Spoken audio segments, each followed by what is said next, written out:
Танымал әнші Индира Расылхан кеше ғана анасының денсаулығы күрт нашарлап, жедел жәрдем шақыртқанын хабарлаған болатын. Дәрігерлер қойған пневмония диагнозынан қатты қорқып, көпшіліктен дұға етуін сұраған өнер иесінің көңілі бүгін орнына түсті. Анықталғандай, анасының жағдайы анағұрлым жақсара бастаған. Индира Расылхан Instagram парақшасында анасының қазіргі халін баяндап, қандай ем алып жатқандарымен бөлісті. Сондай-ақ эстрада жұлдызы анасы үшін дұға жасап, оның тез сауығып кетуін сұраған халыққа өз алғысын білдірді.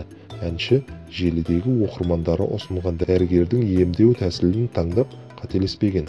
Анасының денсаулығы жақсарып шыға келді. Қадірмендерім менің, жақсыларым-ау, Алла баршаңызға разы болсыншы. Алланың қалауымен, сіздердің тілектеріңізбен, еткен дұғаларыңызбен анашымның халі жақсарып бастады. Аллаға сансыз шүкірлік еттім.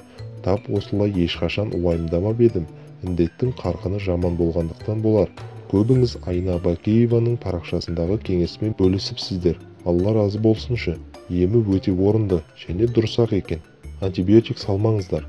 Мен бір врачтың кеңесімен метрогил мен антибиотик салдырып едім. Анама содан халі күрт нашарлады. Содан одышка басталды. Ең дұрысы сол дексаметазон және де дыхательная гимнастика екен. Гимнастика жасағанда адам терлей бастайды, ал терлеген өкпенің жұмыс жасауын жақсартады және сұйықтық термен шығады екен. Бұл енді біздің қолданған тәсіліміз. Адамның организмі әртүрлі болғанымен қазіргі емделу процесі бірдей. Сол үшін Айна ханымның айтқанын жасаңыздар. Жан ұшырып бекерге шырылдап жатқан жоқ екен.